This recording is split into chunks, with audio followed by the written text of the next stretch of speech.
The coffee shop was bathing with the usual chatter, a faint hum of voices and the occasional clink of mugs. Mark Weston sat at a corner table, a steaming cup of espresso before him. He tapped his fingers against the porcelain, waiting. The dim lighting gave the place an air of familiarity, the same as it had every time he came here to escape the chaos of Carl Company. Mark had been with the company for almost 5 years, and though his position wasn't particularly high, he had started to feel the weight of corporate life pressing down on him. Today, though, was different. Mark, a voice called out, breaking him from his thoughts. He looked up to see Claire, a colleague and longtime friend, walking toward him with a bright smile. She was wearing a light blue dress, her blonde hair falling in soft waves over her shoulders. Claire had always been the type to light up a room, effortlessly drawing attention wherever she went. Mark had always admired her, though he kept it hidden, knowing that their friendship was far more valuable than any romantic notions he might have entertained in the past. "Hey, Claire," Mark said, standing to greet her. "How's it going?" she asked, sliding into the chair opposite him.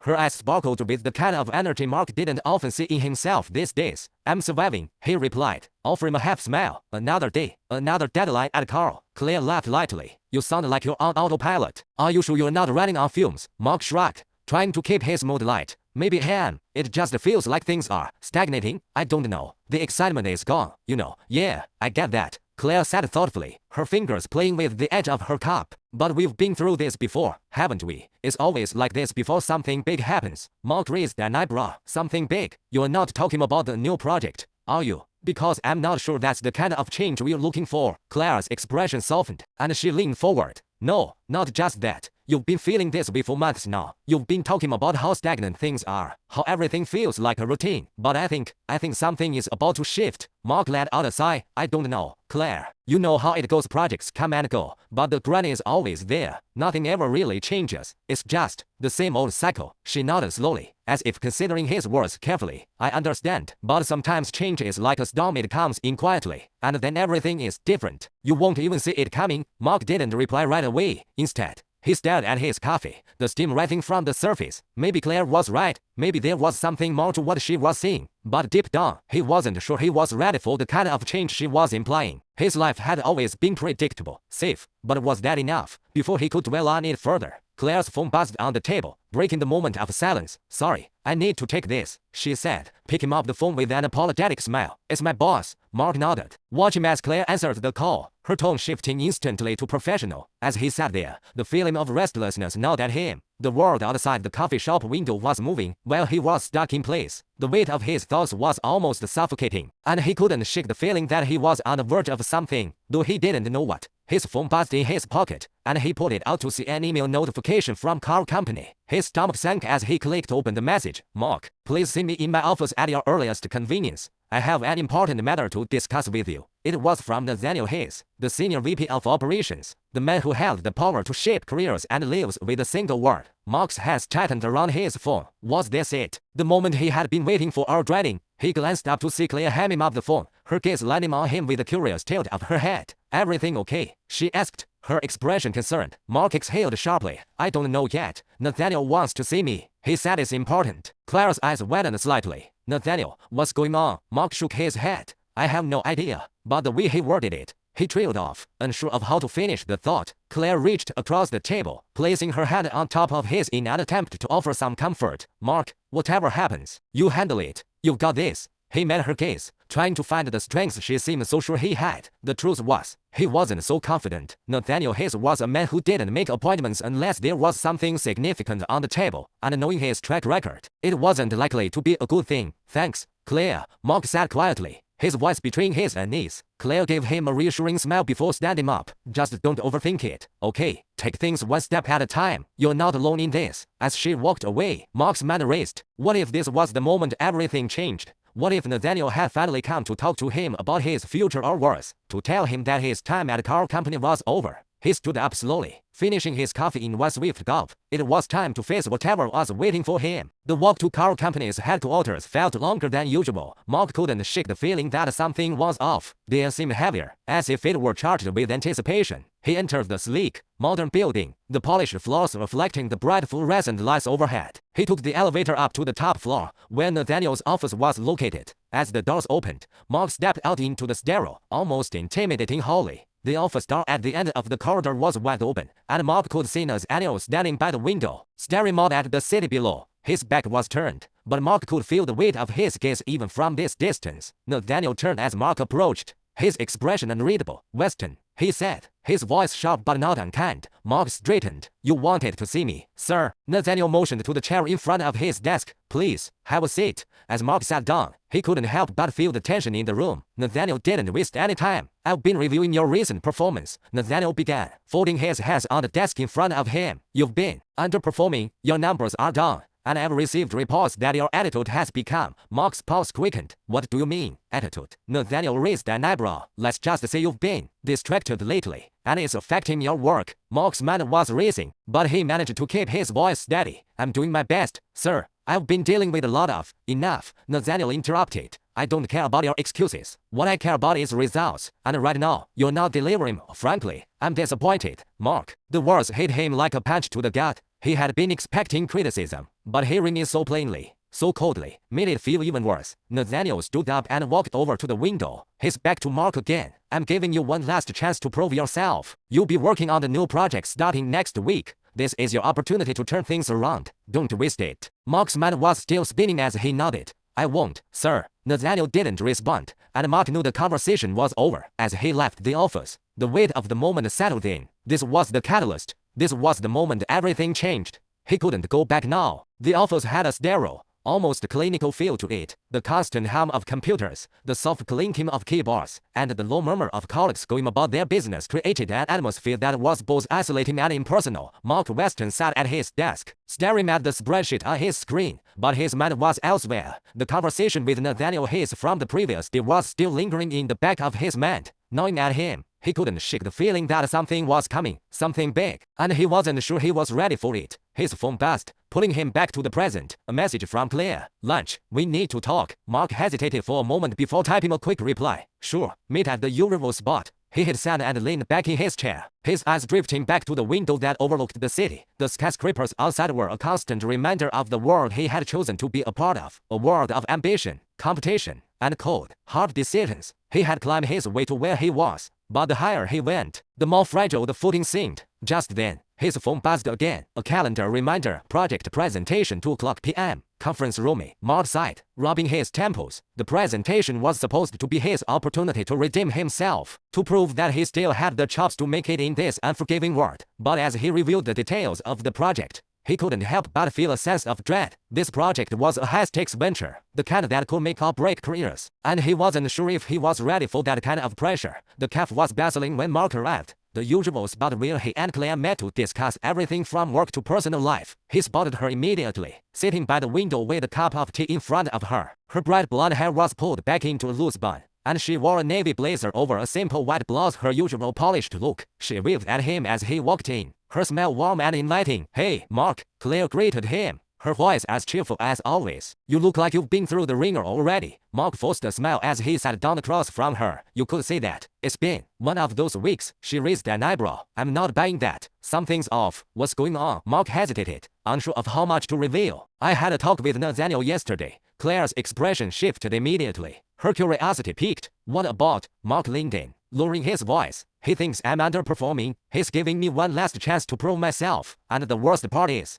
he wants me to head the new project, the one with the high stakes." Claire frowned, her fingers tightening around her cup. "That's a lot of pressure. Are you okay with this?" Mark ran a hand through his hair, feeling the weight of her question. "I don't know. I feel like everything is moving too fast, and I'm barely keeping up. I'm not sure I can deliver the way he expects me to." Claire studied him for a moment, her expression softening. "Mark, you've always been one of the most driven people I know. I get it, this project is huge, and the expectations are sky high. But if anyone can handle it, it's you." Mark shook his head. "I don't feel like the same person anymore. Ever since that conversation with Nathaniel, I've been questioning everything. I don't know if I'm cut out for this anymore." Claire reached across the table, placing her hand gently on top of his. "You're more than capable. You've just hit a rough patch, and I get that. But you need to stop doubting yourself. You're stronger than you think." Mark looked into her eyes, the sincerity in her gaze making him feel both comforted and vulnerable. "Thanks, Claire, but I can't help feeling like I'm on the verge of something I can't control. Everything is changing so fast, and I'm not sure if I can keep up." Claire's smile was soft, but her voice was firm. Sometimes, Mark, you have to let go of control to see where the change takes you. I think you need to embrace the unknown for once. You've been in control your whole career, but maybe it's time to let the chips fall where they may. Mark mulled over her words for a moment. Claire always had a way of cutting through the noise and making him think differently. But could he really let go of the reins? Could he handle the chaos that was inevitably coming? Maybe you're right, he said slowly. I just don't know if I'm ready to make that leap. Claire gave him a reassuring smile. You'll never be ready until you try. The next few days were a blur of meetings, presentations, and endless paperwork. Mark's mind never seemed to stop, constantly replaying his conversation with Claire, and the increasing pressure from Nathaniel. His nerves were on edge, but he couldn't afford to let it show. Not now, not when everything was on the line. The day of the presentation arrived, and Mark found himself standing in front of a large conference table, his colleagues seated around him. Nathaniel sat at the head of the table, his piercing gaze fixed on Mark as he began the presentation. Let's see what you've got, Weston, Nathaniel said, his tone cold but expectant. Mark stood tall, his palms sweating as he clicked through the slides on the projector. He spoke with confidence, outlining the details of the new project, the market research, and the proposed timeline. But as he went on, he could feel the tension building in the room. It was as though everyone was waiting for him to slip up, to make a mistake that would cost him everything. When the presentation was over, there was a long silence. Nathaniel was the first to speak, his voice flat. It's adequate, Weston, but adequate isn't going to cut it. I need brilliance. This project is going to be our biggest venture yet. If you can't handle the pressure, I'll find someone who can. Mark's heart sank. He had expected criticism, but not this cold, clinical detachment. Nathaniel wasn't interested in his struggles. He only cared about results. And in that moment, Mark realized just how high the stakes were. Understood, Mark replied, trying to hide the tension in his voice. I'll make sure we deliver. As he gathered his things and left the conference room, he felt the weight of the world on his shoulders. This wasn't just a project, it was a test of everything he had worked for. And if he failed, it wasn't just his career that would be on the line, it was his entire sense of self. Later that evening, Mark found himself pacing his apartment, the walls feeling more like a cage than a sanctuary. He thought back to his conversation with Claire. Her words echoed in his mind. Sometimes, you have to let go of control to see where the change takes you. Was this the moment to let go, to embrace the uncertainty and take the leap into something unknown? Or was he just setting himself up for failure? As the night wore on, Mark realized one thing: he didn't have the answers, but he had to make a decision. The only way forward was to face the storm head on and hope that he could find a way to navigate it. Tomorrow, he would meet with Nathaniel again. Tomorrow, the real test would begin. And whatever happened, he couldn't afford to back down. The rain had started to pour heavily by the time Mark left the office, the skies above reflecting the turmoil inside him. He hadn't anticipated the meeting with Nathaniel to go quite so badly. The senior VP's cold, calculated criticism still echoed in his mind as he walked down the sleek, marble hallway of Carl Company's headquarters. Every step he took felt heavier than the last. His confidence chipped away bit by bit with every word Nathaniel had uttered. Not good enough, Weston. Those words repeated over and over, each time making his stomach churn a little more. He stepped outside into the rain, the cool mist brushing against his skin, but it did nothing to cool the fire of frustration burning in his chest. Mark had never felt so small, not in front of Nathaniel, not after everything he'd worked for. A message pinged on his phone. It was from Claire. How did it go? He stared at the screen for a moment, unsure of what to say.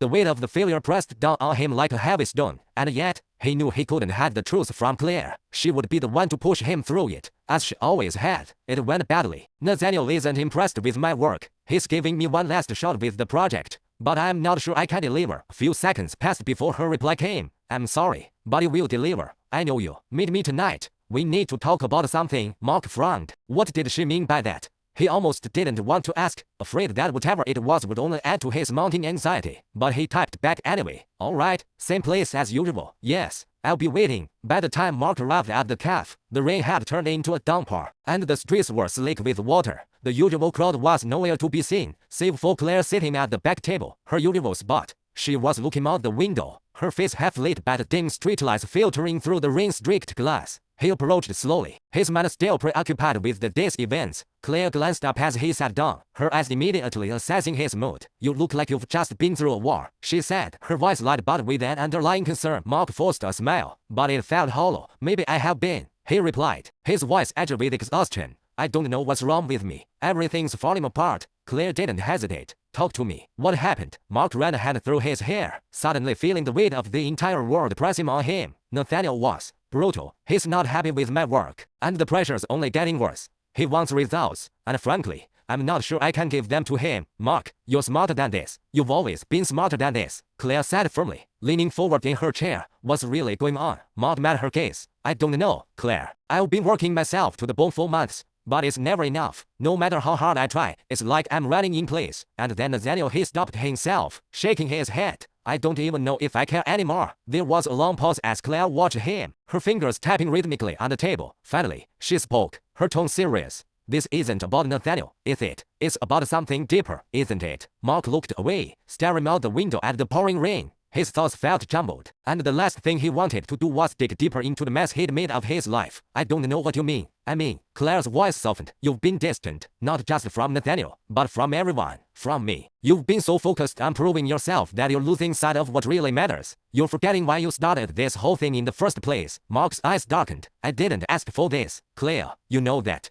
I didn't choose to be here. I didn't choose this world. I didn't choose the stress, the endless grind. He ran a hand through his hair again, frustrated. I didn't even ask for this promotion. It was handed to me. Claire's voice softened. But you wanted it, Mark. You wanted to climb higher, to prove that you could be part of this world. You worked hard for it. But somewhere along the way, you've forgotten who you are. Mark leaned back in his chair, his mind racing. Claire was right, as always. He had wanted it. Wanted the power, the status, the acknowledgement. But now that it was all within his grasp, it felt empty, hollow. Before he could respond, his phone buzzed again. He glanced down at the screen. It was an email from car company, a subject line that made his stomach drop. Urgent, changing project assignment. His hands trembled as he opened the email. The message was brief, and every word hit him like a punch to the gut. Mark, after careful consideration, we've decided to assign another team to the leadership of the new project. While we value your contributions, it has become clear that a change in direction is necessary. Effective immediately. You will be reassigned to a different department. Further details will follow. Regards,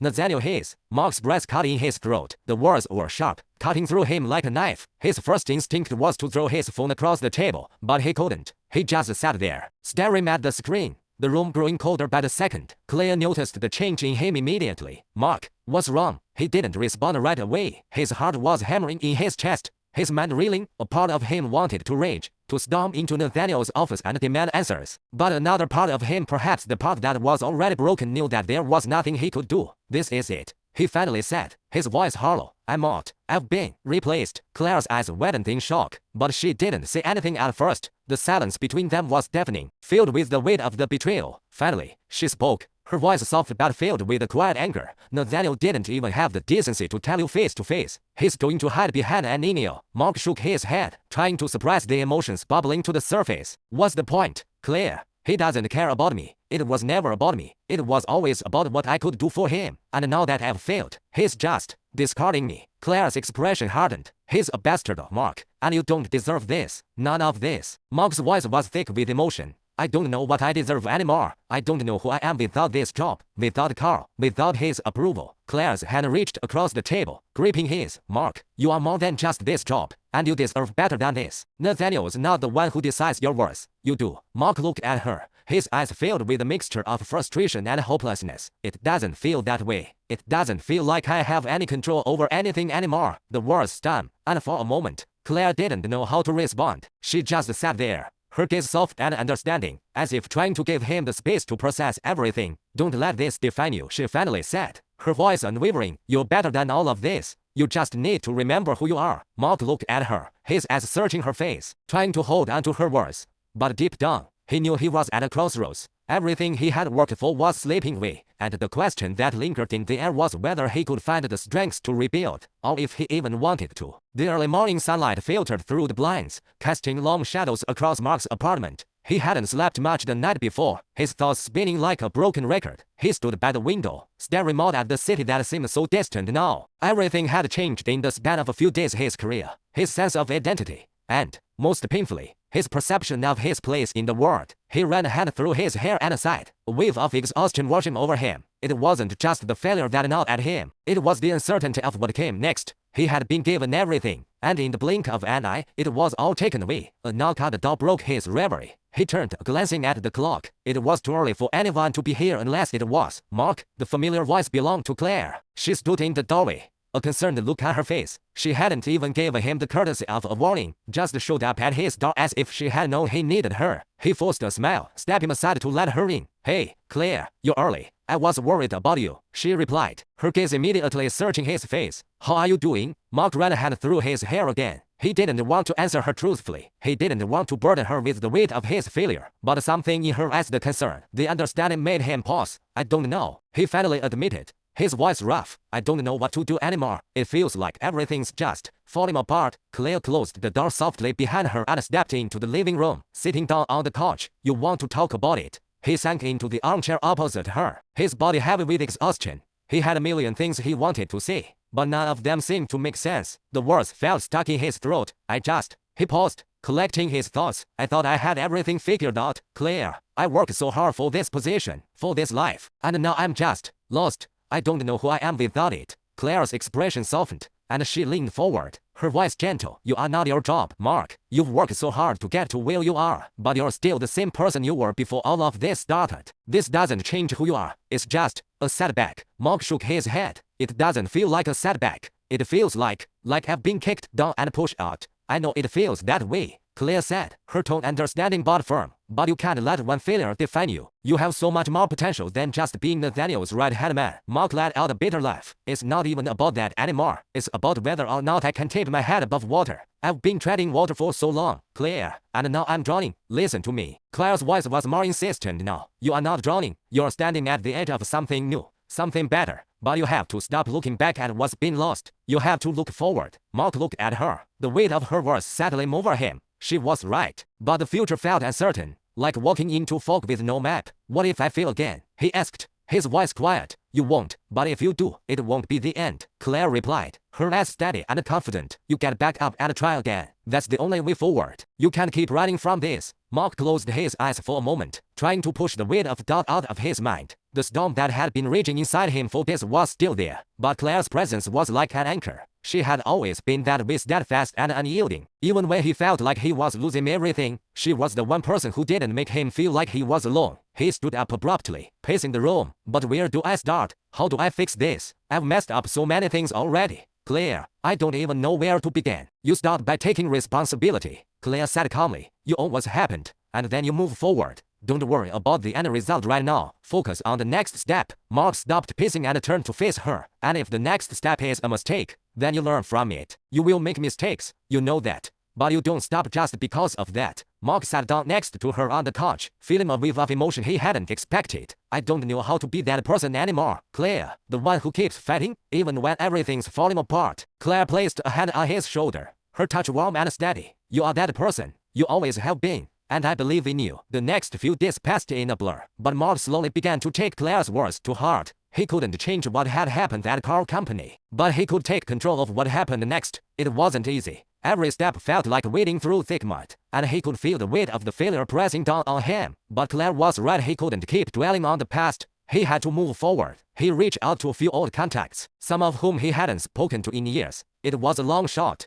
but he was desperate. One of them, Ben Carlson, an old colleague from a previous firm, responded almost immediately. "Mark Weston," Ben said when he answered the phone. "Long time no talk. What's up?" Mark paused, taking a deep breath. "I need a favor. I'm looking for work. I've got some experience in project management and consulting. Can you point me in the right direction?" Ben was quiet for a moment. "I didn't expect to hear from you, but sure, I've got a few contacts. I'll reach out. No promise of, though." Mark's heart raced, but he held on to the glimmer of hope Ben's response had given him. Even if it was just one small opportunity, it was a start. A few days later, Mark found himself in a small, nondescript office building on the edge of the city. He had a meeting with a potential employer, a mid-sized consulting firm that was looking to expand its project management team. It wasn't a car company. It wasn't anything near what he had once dreamed of, but it was something. It was a chance. He sat in the waiting room, trying to calm his nerves. His fingers tapped anxiously against the armrest of the chair, and his mind kept drifting back to Nathaniel's betrayal, to the email that had shattered his sense of purpose. "Mr. Weston."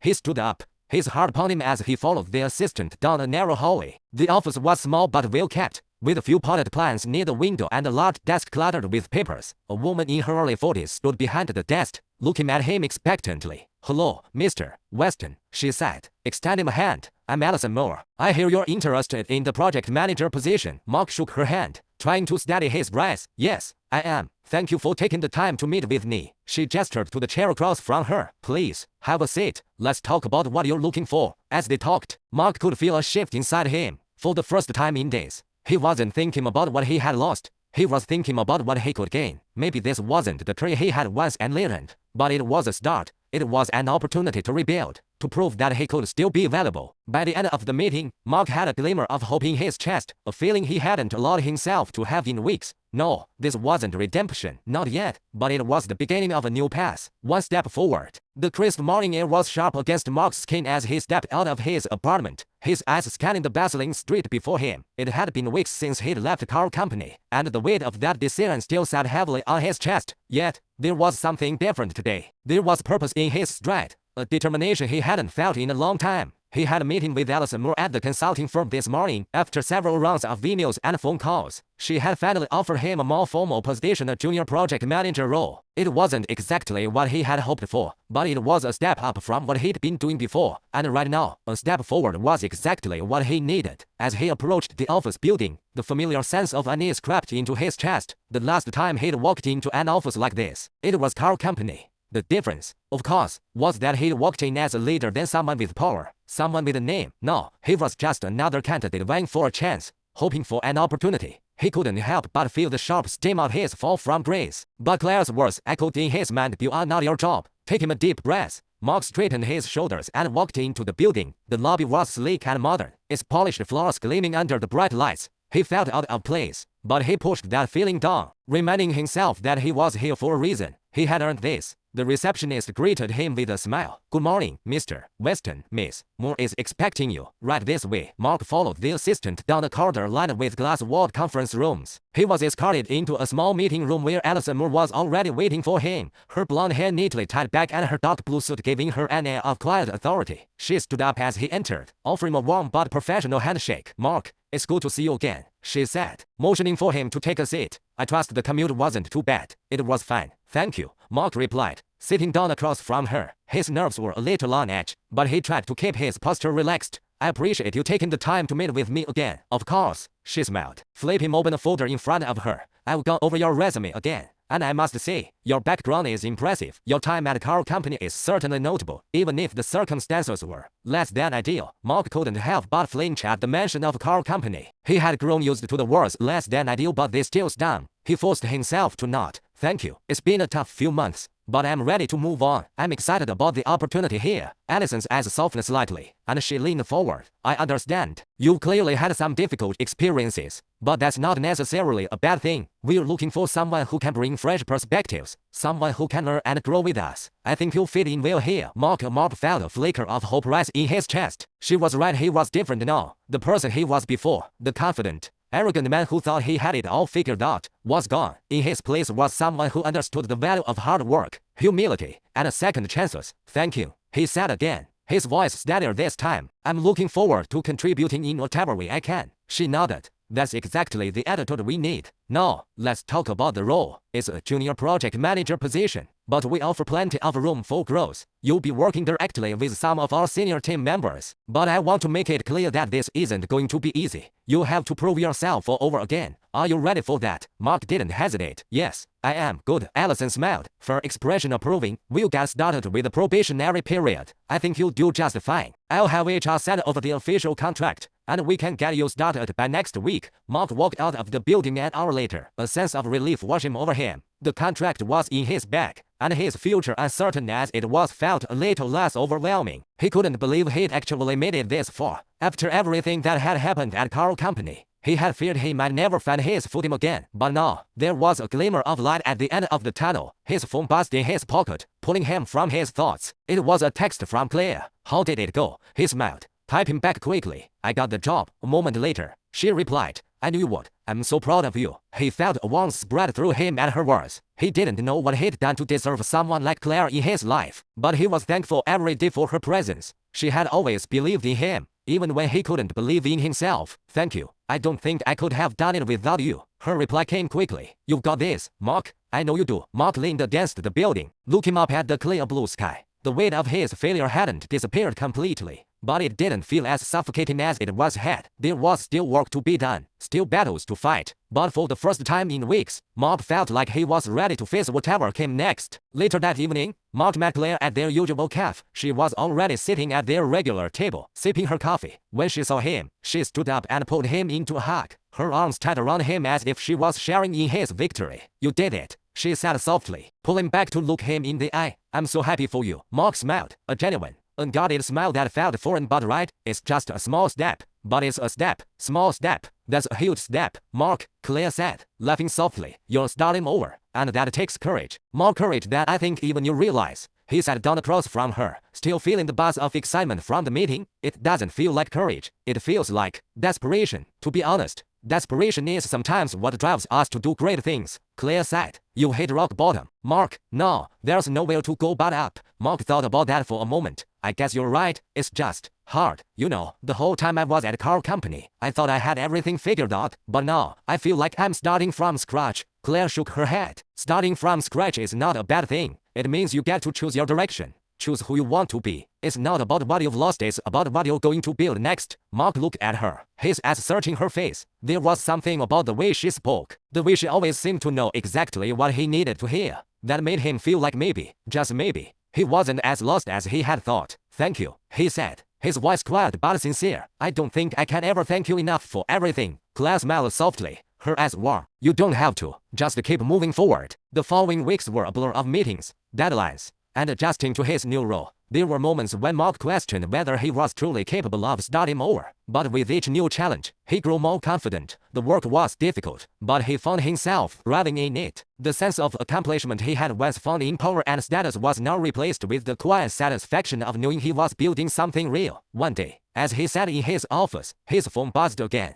This time, it was an email from Alison Moore. "Mark, I wanted to let you know that we've been impressed with your progress over the past few weeks. We see potential for you to take on more responsibility very soon. Keep up the good work." For the first time in months, Mark allowed himself to smile. The rain had started to fall as Mark exited his office building, the sound of water splattering against the concrete a familiar background to his weary thoughts. It had been 2 months since he had joined the consulting firm, and while he had proven himself in many ways, there were still moments when doubt crept in, moments when the weight of his past failures seemed ready to crush him. His phone buzzed in his pocket, pulling him from his thoughts. He pulled it out, and his heart skipped a beat when he saw the name on the screen. Nathaniel. Mark stared at the name for a moment, the briefest of flashes of anger flickering in his chest. It had been nearly 3 months since he'd left the car company, since Nathaniel had shown his true colors, and yet the ghost of their partnership still lingered in Mark's mind. He wasn't sure what to expect from this message, but he knew he didn't want to hear it. He hesitated before swiping the screen. "Nathaniel, Mark, we need to talk. I know things went south, but I think we can work something out. Meet me at the office tomorrow morning. Let's discuss." Mark's fingers hovered over the screen,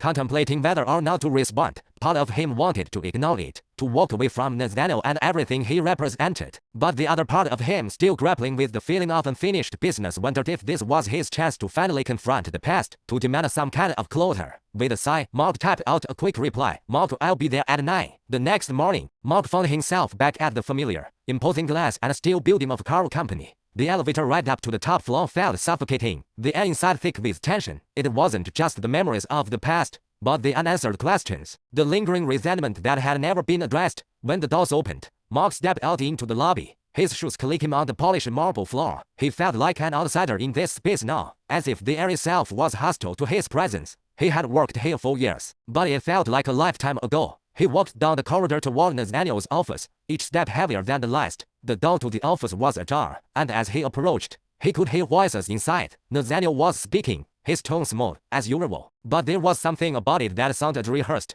as if he was trying too hard to appear casual. "Come in, Mark," Nathaniel's voice called out before Mark even had the chance to knock. Mark pushed the door open slowly, stepping into the familiar space. Nathaniel was sitting behind his large desk, his posture relaxed, his expression unreadable. Across from him sat a woman Mark didn't recognize, her blonde hair pulled back in a neat bun, her eyes sharp and calculating. She wore a crisp white blouse and black slacks, and there was something about her that made Mark uneasy, like a hawk studying its prey. "Good morning," Nathaniel greeted, his eyes scanning Mark with that familiar calculating gaze. "I'm glad you could make it," Mark nodded curtly, his body tense. "What's this about, Nathaniel? Let's cut to the chase," Nathaniel said, gesturing toward the chair across from him. I know things didn't end well between us, but I need your help. This is Claire Davis," he continued, motioning to the woman beside him. "She's a consultant, and she's been brought on board to help with some restructuring we're doing at our company. I've been given some new responsibilities, and I think you could be of great use here. Mark, I'm offering you a position to return." Mark's chest tightened at the offer. He had been expecting some kind of olive branch, but hearing it so bluntly, so casually, made him feel sick. He took a deep breath, trying to calm himself. "You want me to come back to our company after everything that happened?" Mark asked, his voice laced with disbelief. "You must be joking." Nathaniel leaned forward, his eyes glinting with something Mark couldn't quite place. "I know I messed up.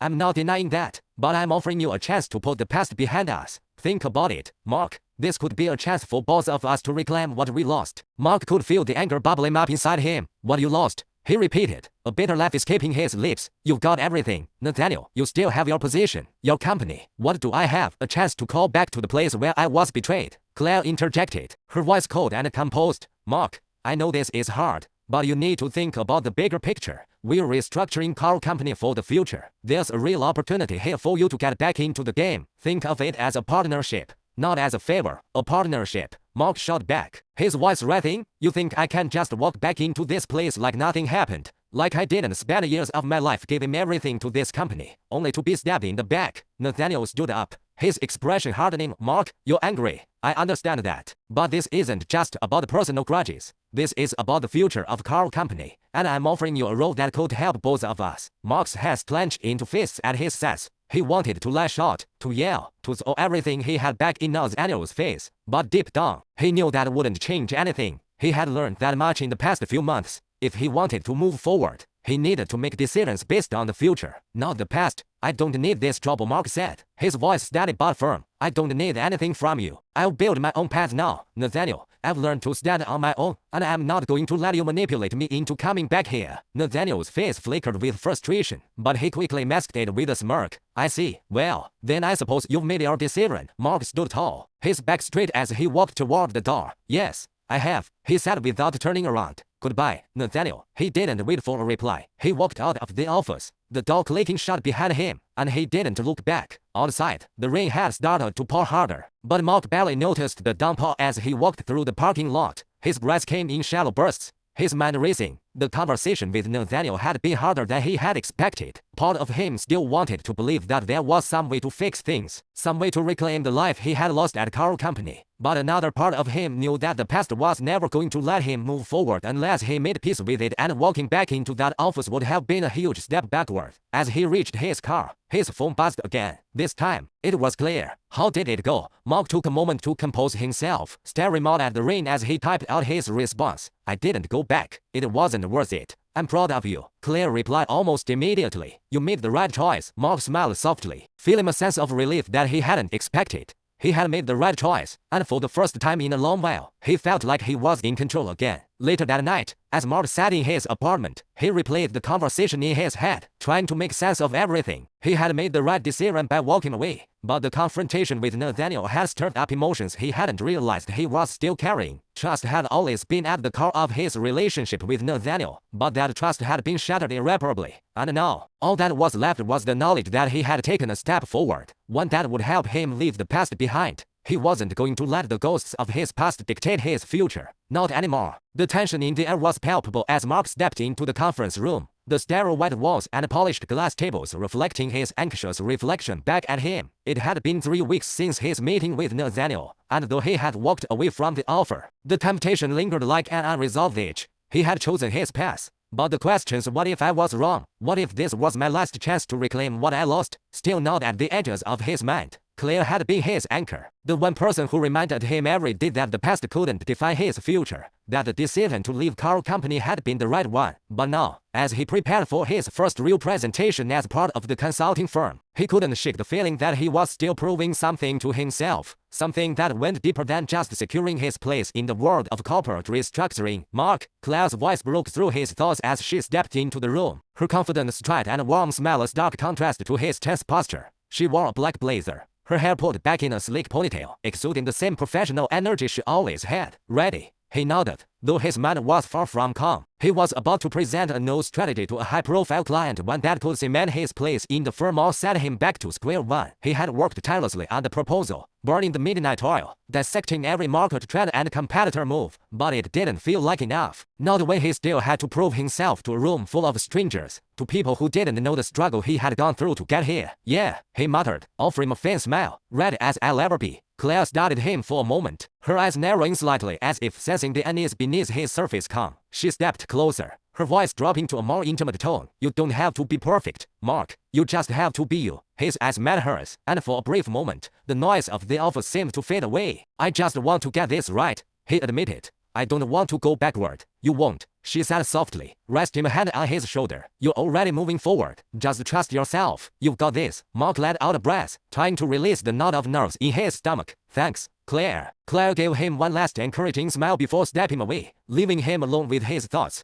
The next few moments felt like an eternity, but before he knew it, the door to the conference room opened, and the senior partners and the clients filed in. There were 6 of them, all sharply dressed in dark suits. Their eyes scanned the room with the practiced detachment of people who had seen it all. Mark tried to push down the wave of anxiety that threatened to rise in him. As he stood at the front, he cleared his throat and pressed the clicker in his hand. The first slide appeared on the projector screen behind him, a sleek, minimalist design that highlighted the core strategy he had spent weeks refining. He could feel their eyes on him, assessing, waiting for him to speak. Good morning, everyone, he began, his voice steady but still carrying a hint of nervous energy. Thank you for giving me the opportunity to present today. The strategy I'll be sharing with you is based on years of market analysis, as well as a detailed evaluation of your current position in the industry. Mark paused, noticing the way their eyes narrowed, some scribbling notes while others simply watched him. This was the moment. The room was filled with silent judgment, and he knew he couldn't falter now. He dove into his presentation, explaining the market trends,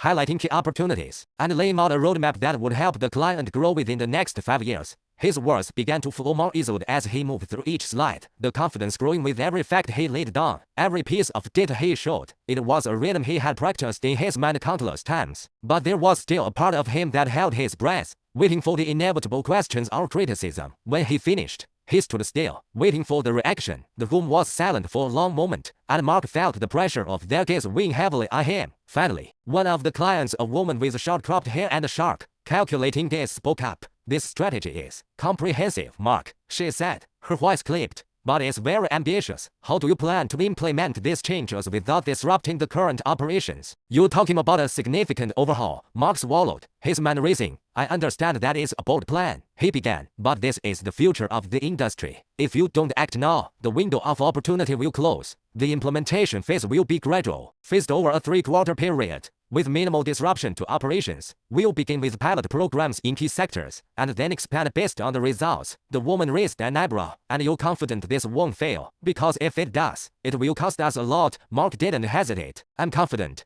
This plan isn't about blind risk-taking, it's about calculated moves that position your company for long-term growth. We've done the groundwork, and this is the direction the industry is heading. We're aligning your operations with where the market is already going. There was a long pause, and Mark felt a bit of sweat form at his temple. But then, one of the senior partners spoke up, his voice deep and thoughtful. Mark's right, he said, glancing at the others in the room. It's ambitious, but we've seen what happens when companies don't evolve fast enough. We're willing to take the risk, provided there's a solid backup plan. Mark's heart began to slow as the tension in the room eased. He nodded, feeling the pressure lift slightly. We have a contingency plan in place. If at any point the results aren't meeting expectations, we'll pivot and adapt. Flexibility is key. The room fell into a brief silence before the woman spoke again, her tone less critical this time. All right, Mark, she said, her lips curling into a slight smile. We'll review the full proposal and get back to you by the end of the week. Thank you for your time. Mark nodded, offering a small but genuine smile of relief. Thank you for your consideration. After the meeting, Mark walked out of the conference room, his legs a little shaky, his heart still pounding in his chest. Claire was waiting for him in the hallway,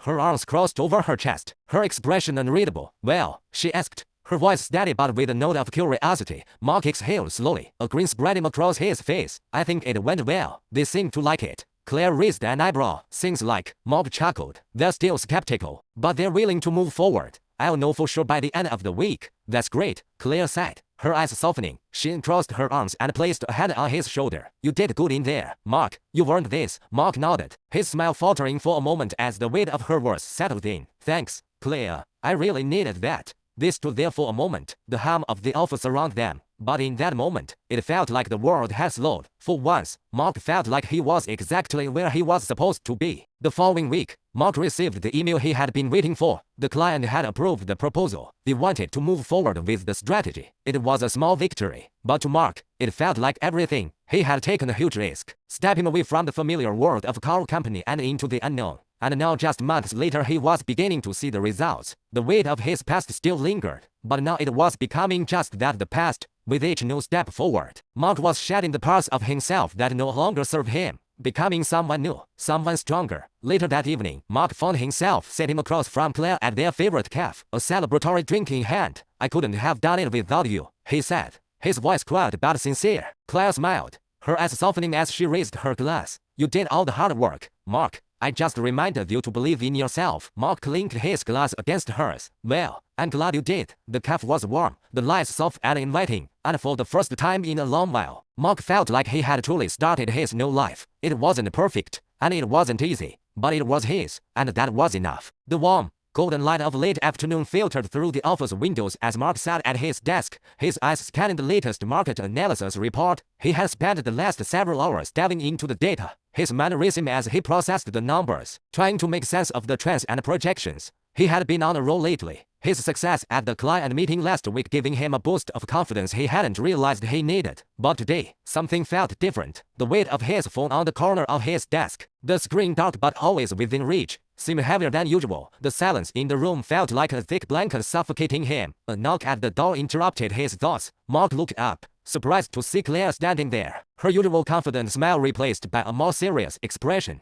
"Can we talk?" she asked, stepping into the room without waiting for his response. Mark nodded, sitting back in his chair. "Of course. What's up?" Claire closed the door behind her, her expression becoming more guarded as she crossed the room and took a seat across from him. For the first time, Mark noticed a subtle tension in her posture, something that hadn't been there before. "I don't know how to say this, but I think we need to address something," she said, her voice quieter than usual. Mark raised an eyebrow. "What do you mean?" Claire hesitated, running her fingers through her hair, clearly choosing her words carefully. "I've been hearing some things, some whispers around the office. There's talk about you and Nathaniel." Mark felt his heart skip a beat. Nathaniel, the name echoed in his mind, a constant reminder of everything he had walked away from. He thought he had left that world behind, but now it seemed like it was creeping back in, like a shadow in the corners of his mind. "What kind of talk?" he asked, trying to keep his voice steady. Claire leaned forward, her eyes locked on his. "People are saying that Nathaniel has been trying to reach out to you again. He's been looking for ways to pull you back into car company." I didn't want to believe it at first, but now I'm hearing it from several people. Mark's stomach dropped. He had suspected it, but he remained confirmed. Felt like a punch to the gut. "Why would Nathaniel want to reach out to me now?" he asked, trying to sound indifferent, though his voice betrayed him. "I don't know, but I'm worried, Mark," Claire said, her tone softening. "I know you think you've moved on from car company, but I'm not sure they're ready to let you go. They know your worth. They know what you bring to the table." Mark stood up abruptly, walking over to the window, his hands clenched at his sides. "I made my choice, Claire. I left that place behind, and I'm not going back.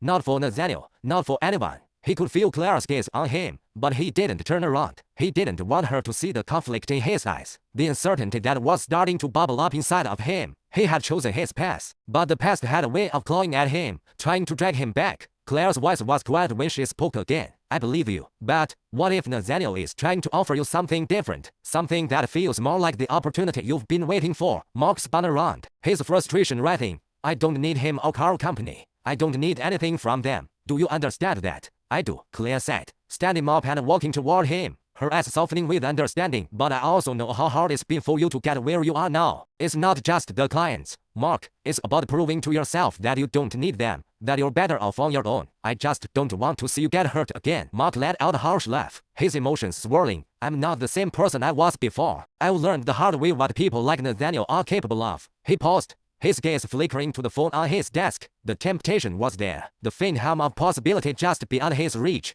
What if this time was different? What if Nathaniel had changed? But Mark knew better. The scars of the past were still fresh, still sharp, and he wasn't ready to reopen them. "You're right," he finally said, his voice quieter now. "I don't need him. I don't need car company." Claire's expression softened, and she walked closer to him, placing a gentle hand on his arm. "I just wanted to make sure you were aware of what's going on. I care about you, Mark. I don't want to see you make the same mistake again. Mark met her eyes, feeling a rush of gratitude for her honesty, for her unwavering support. He nodded, the weight in his chest slowly lifting. I appreciate it, he said, his voice thick with emotion. But I've made my decision. I'm not going back. Later that evening, as Mark sat alone in his apartment, the quiet of the room felt oppressive. He tried to focus on the work in front of him, but his mind kept drifting back to Claire's words. She had been right to warn him. Nathaniel's shadow had been hanging over him for weeks now, and even though he had pushed it aside, the temptation was still there. Mark reached for his phone, his fingers hesitating as he stared at the screen. He had ignored Nathaniel's calls and texts for weeks, but the last message had come just a few days ago. Nathaniel, we need to talk. I'm serious about making things right. Let's meet. Mark had ignored it, but now, with the silence pressing in on him, he felt the urge to reply. What if this time was different? What if Nathaniel really had changed? But deep down, he knew it was a trap. It always had been. A soft knock at the door broke his thoughts. He stood up quickly, surprised to see Claire standing on the other side, her expression unreadable. Claire, Mark said, stepping aside to let her in. I couldn't stop thinking about what you said, Claire said, her voice quieter than usual. I know you made up your mind, but I just wanted to check in. Mark felt a twinge of guilt. He had been so focused on his own thoughts that he hadn't considered how his decision might have affected her. I'm sorry, he said, his voice sincere. I didn't mean to shut you out. Claire gave him a soft smile, her eyes filled with warmth. You didn't. I know this isn't easy for you, but I believe in you, Mark. I know you're stronger than this. Don't let the past pull you back. Mark nodded, swallowing the lump in his throat. I won't. I've made my choice. Claire stepped closer, reaching out to gently touch his arm. Good, because you've come so far. Don't let anyone least of all Nathaniel take that from you. They stood there for a long moment, the weight of the unspoken words between them filling the space. Mark felt a surge of gratitude for Claire, for the way she had been there for him when he needed it most. He wasn't sure what the future held, but for the first time in a long while, he felt a sense of peace. He wasn't alone anymore, and maybe, just maybe, that was enough. The sharp buzz of Mark's phone pierced the early morning silence, dragging him out of a deep sleep. He groggily reached for it, squinting at the screen as the name flashed. Nathaniel Marshall. His stomach twisted involuntarily. He had expected this, had known, deep down, that Nathaniel wouldn't give up that easily, but still, the familiar dread settled over him like a cold, heavy blanket. He debated ignoring it. He had chosen a new path, one that didn't involve the old ties to car company, to Nathaniel. But there was something about Nathaniel's persistence that always gnawed at him, always made him wonder if there was a reason he couldn't quite shake the man from his past. With a resigned sigh, Mark accepted the call, bracing himself for whatever was about to come. Mark, Nathaniel's voice came through, smooth and assured, as if they hadn't just spent months avoiding each other. It's been a while. We need to talk. I'm not giving up on you, man. You've got potential, and I've got a place for you back at Carl. Mark's hand tightened around the phone, his heart rate quickening.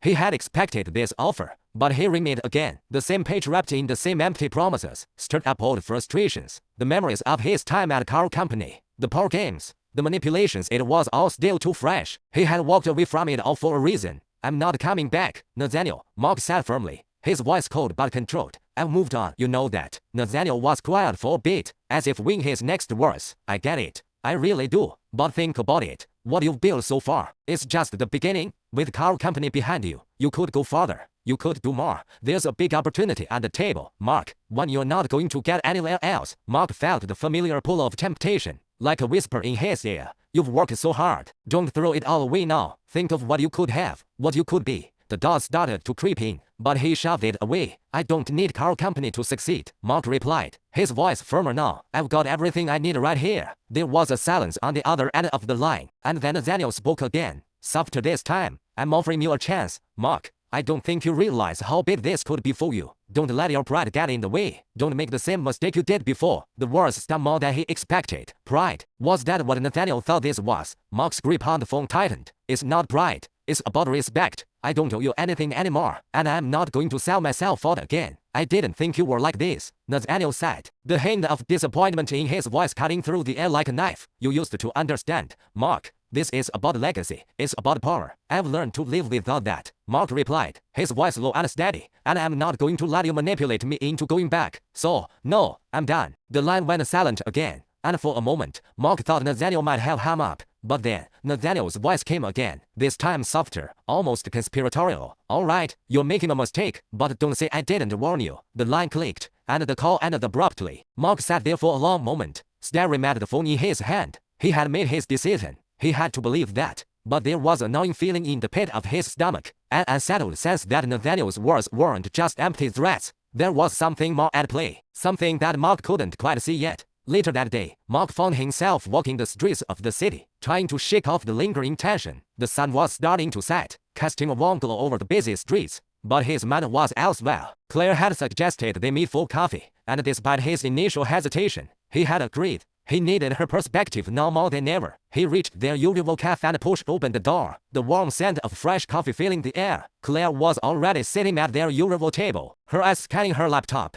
But she looked up as soon as Mark walked in. She smiled, her expression softening as she saw the look on his face. "You look like you've been through the ringer," she said, gesturing to the seat across from her. "What happened?" Mark dropped into the chair, rubbing his temples. "Nathaniel called me. He wants me to come back to Carl Company. He said there's an opportunity for me, something bigger than what I'm doing now." Claire's expression remained neutral, though Mark could tell she was trying to gauge his reaction. "And what did you say?" told him no, Mark said, leaning back in his chair. "I told him I was done with Carl, that I had moved on. But I don't know, Claire. There's something about the way he said it. He made it sound like there was something big at stake, something I could be part of. And I'm starting to wonder if I made the right choice." Claire's brow furrowed, and she closed her laptop with a soft click. "Mark," she said gently, her voice filled with concern, "I know how tempting that offer is, but think about what it would mean to go back to Carl. You fought so hard to get to where you are now. You're not the same person you were when you left." "I know," Mark said, running a hand through his hair, frustrated. "But what if there's something I'm missing? What if I'm letting pride or stubbornness get in the way of a real opportunity?" Nathaniel made it sound like this was something that could change everything. Claire's eyes softened as she studied him. "I think you know what's at stake. You've seen how Carl operates. They don't care about people, Mark. They care about power and control. You left that life behind for a reason, and you already built something for yourself. Maybe it's not as flashy, maybe it's not as fast, but it's yours. It's real." Mark let out a sigh, leaning forward, his elbows on the table. "I don't know if it's enough. I don't want to be the guy who looks back and wonders what could have been. But I also don't want to make the same mistakes again. I don't want to fall back into the same trap." Claire reached across the table, placing a reassuring hand over his. "You don't have to make that decision today. Just take a step back and breathe. Whatever you choose, I believe in you." Mark met her gaze, and for the first time in days, he felt a sense of clarity. He didn't have to rush. He didn't have to make the decision based on fear or pressure. It was his choice, and he had the strength to make it. "I don't want to go back to that life," Mark said finally, his voice steady. "I know that now. I've come too far to throw it all away." Claire smiled, a sense of pride in her eyes. "That's the Mark I know." Later that night, as Mark lay in bed, staring up at the ceiling, he found himself reflecting on the path he had taken. The choice to leave Carl Company had been difficult, but it had been the right one. It wasn't about the paycheck or the prestige. It was about the integrity he had fought so hard to rebuild, about the future he was building for himself, not one shaped by manipulation or power games. But Nathaniel's call had been a reminder that success in the world of business came with a price. Ambition could take you to the highest peaks, but it could also drag you down if you weren't careful. Mark knew this, and for the first time in a long while, he felt at peace with the choices he had made. The office was unusually quiet for a Friday afternoon, a stillness that seemed to hang in the air like a storm waiting to break. Mark sat at his desk, his eyes scanned the latest financial projections, but his mind was elsewhere. The weight of the past few days, the constant pressure, the lingering doubts about his decision,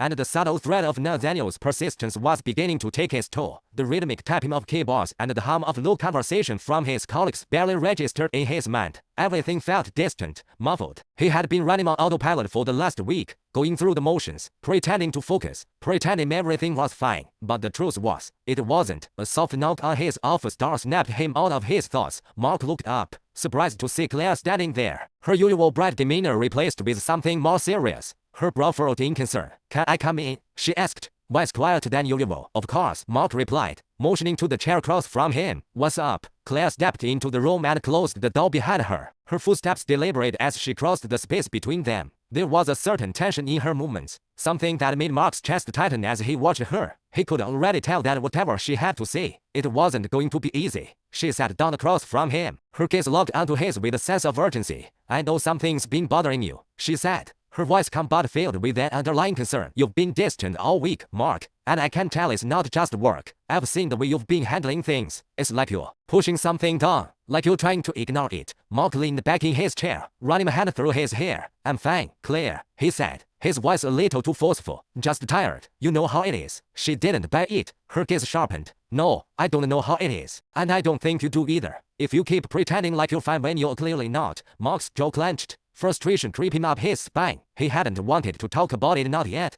Not with anyone. But Claire always knew when something was off. She could see through his walls better than anyone else. And it made him both grateful and irritated. I don't know what you want me to say, he muttered, glancing down at his hands. I'm dealing with a lot right now. Nathaniel's been pushing me to come back to Carl Company. He keeps making promises, telling me there's an opportunity waiting for me. But I'm done with that word, Claire. I've moved on. I know I have. Claire didn't say anything at first. Instead, she leaned forward, her eyes softening. Mark, I don't think you've moved on as much as you think you have. Mark's heart skipped a beat. What does that mean? I mean you're still letting Nathaniel have power over you, Claire said, her voice gentle but firm. You're letting him pull you back in with empty promises, with the idea that you're somehow incomplete without him. But that's not true. You don't need him to succeed. You've already proven that. Mark shook his head, standing up and walking toward the window. The city stretched out below him, its lights beginning to twinkle as the sun set. He watched the movement of the cars, the pulse of the streets, but he couldn't shake the feeling that everything was closing in on him. I don't know, Claire, he admitted, his voice rough. Sometimes I feel like I'm just treading water, like I'm stuck in this endless cycle. I worked so hard to get here, but it still doesn't feel like enough. I don't know how to break out of it. Claire stood up and walked over to him, standing beside him as they both looked out at the skyline. There was something quiet and steady in her presence that grounded him, something that made him feel less alone in that moment. You're not alone, she said, her voice soft but filled with conviction. You've come so far, Mark. I know you're scared of making the wrong choice, scared of letting go of the past, but you can't keep living in that fear. You've already made the hard decisions. You've already walked away from Carl. Don't let them pull you back in. You're stronger than that. Mark turned to face her, his eyes searching hers. But what if I'm making a mistake? What if this is the chance I've been waiting for, and I'm just too scared to take it? Claire took a deep breath, her expression softening. There's always going to be fear,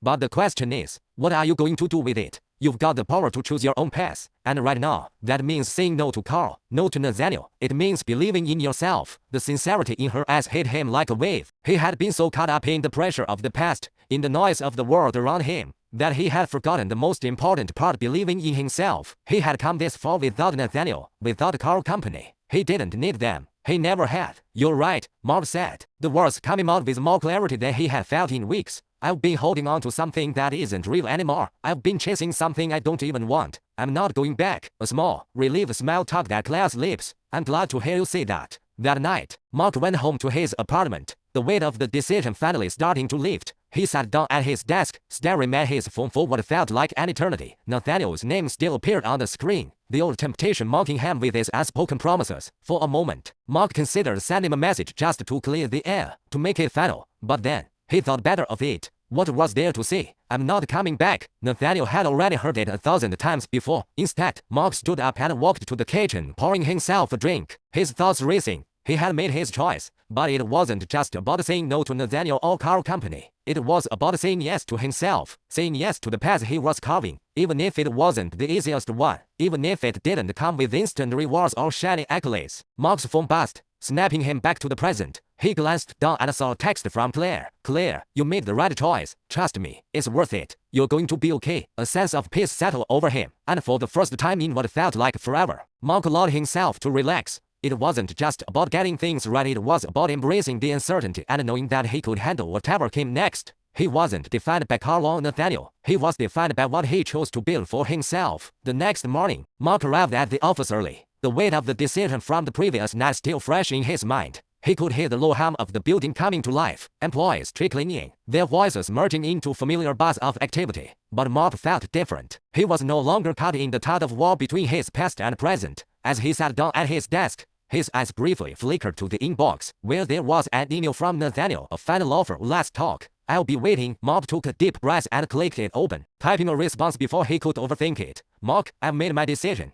I'm not coming back. It's time for me to move on. Best of luck to you. He hit send, the finality of it settling in. There was no more doubt, no more what if. This was his life now, his choices, his future. As he hit the send button, a quiet sense of relief washed over him. He had broken free not just from Carl Company, but from the person he used to be, and that was the beginning of something new. Mark stood at the window of his office, staring out over the city as the first light of dawn began to break over the skyline. The streets were still quiet, The early morning haze hanging low over the buildings like a veil. It felt like the whole world was still asleep, waiting for something, waiting for him. It had been a week since he had sent that final email to Nathaniel, severing ties with Carl Company once and for all. The decision hadn't been easy, but the more time passed, the more he realized it had been the only choice. It wasn't just about avoiding the past, it was about reclaiming his future. The office was empty this early, and the silence felt both peaceful and alien to him. The hum of activity from the nearby desk, the constant shuffle of feet in the hallway, he had gotten so used to it all in the past few months. But now, in the quiet stillness, it felt like he had stepped into a new chapter. The question was, what was he going to do with it? His phone buzzed, breaking the silence, and Mark glanced down at the screen. It was a text from Claire. Claire, got your back. Meeting today. Need to talk about the next steps. Mark smiled faintly. Claire had been his constant support through all of this, a steady presence when everything else felt uncertain. He quickly typed back a reply. Mark, sure. 10 am. The reply came almost immediately. Claire, perfect. See you then. With a deep breath, Mark turned away from the window and moved toward his desk. He had spent the last few days revisiting everything he had learned from his time at Carl Company, examining the connections he had made, and trying to figure out how to use that experience in a new way. He had done it before, he could do it again. The idea of starting fresh, with no strings attached, was both exhilarating and terrifying. Later that morning, Mark met Claire at their usual cafe, a cozy little spot tucked away on a quiet street. The smell of freshly brewed coffee and warm pastries filled the air as they settled into a corner booth. Claire had already ordered their usual espresso for her and a black coffee for him, and the cups were waiting on the table when Mark sat down. You look like you've had a night of thinking, Claire said,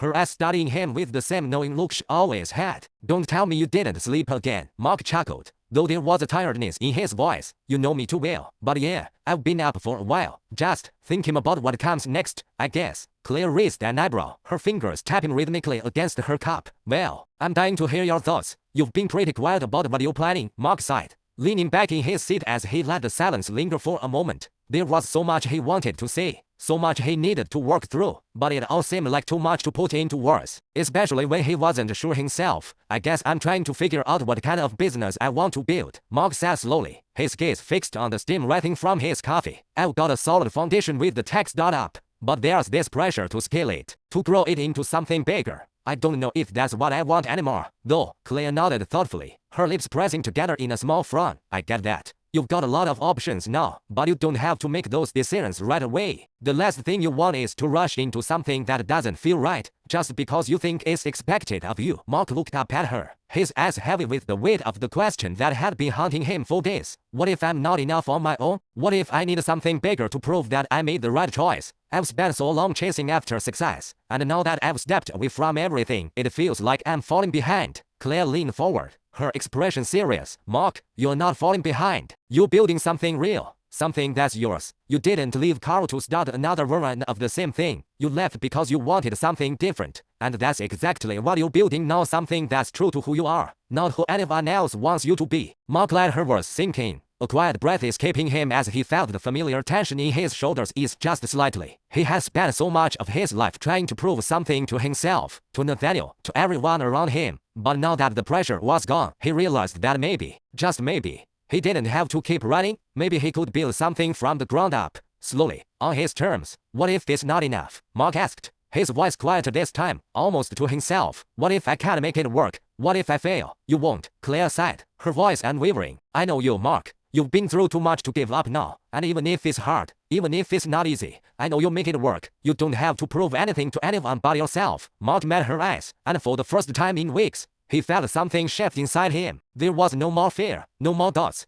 just the quiet certainty that Claire was right. He didn't need to follow the path everyone expected of him. He just needed to follow his own. All right, Mark said, a smile tugging at the corner of his mouth. I think I'm ready to take the next step. I'm going to focus on what matters, what I want, not what I think I should want. Claire grinned. Now that's the Mark I know. So, what's the first move? Later that afternoon, Mark sat at his desk in the office, the weight of the decision finally lifting off his shoulders. The room was quieter than usual, the bass of his colleagues' voices a background hum to his thoughts. But today, it didn't feel suffocating. It felt peaceful. He opened his laptop, scanning through the messages that had piled up over the week. It was time to start putting his plans into motion. The first thing he did was reach out to a few former colleagues, people he trusted and admired from his time at Carl. He didn't want to go back to that world, but he couldn't deny that there were lessons he'd learned there, connections he'd made that could help him build something new. He spent the next hour drafting emails, laying the groundwork for a new venture, one that would bring together the tech startup he was already building with the network of professionals who believed in his vision. It wouldn't be easy,